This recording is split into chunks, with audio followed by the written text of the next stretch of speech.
بلوچستان میں دہشت گردوں کے ہاتھوں 2 بھائی شہید، دنیا پور کی فضا سوگوار ہے۔ تعزیت کے لیے شہریوں کی آمد کا سلسلہ بھی جاری ہے۔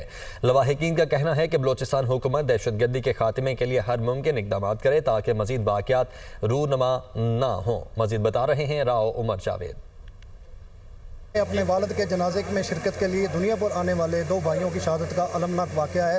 میرے ساتھ اس وقت ان کے کزن موجود ہیں اور جو ان کے ساتھ ادھر کوئٹہ ہوتے ہیں، ان سے بات کرتے ہیں کہ وہ اس سلسلے میں کیا کہتے ہیں اس حادثے کے بارے میں۔ ساڈے بھائی جڑے نا والد دے جنازے آ رہے سی، ساڈے بھائیاں نو شہید کیتا گیا اور اسی یہ مطالبہ کرتے ہیں کہ بلوچ بھراواں نال اسی بھی تواڈے بھرا ہیں، تسی بھی ساڈے بھرا اور سانو چاہیے جڑا ساڈا دشمن ہے اسی او دا قلعہ کما کریے۔ ہاں جی، ان کا یہی کہنا ہے کہ ملک میں جو ہے اس وقت بھائی چارے اور امن کی اشد ضرورت ہے اور بلوچی بھائیوں کو بھی چاہیے کہ وہ ان دہشت گردوں کی نشاندہی کریں اور ان کا قلعہ کما کرنے کے لیے حکومت کا ساتھ دیں۔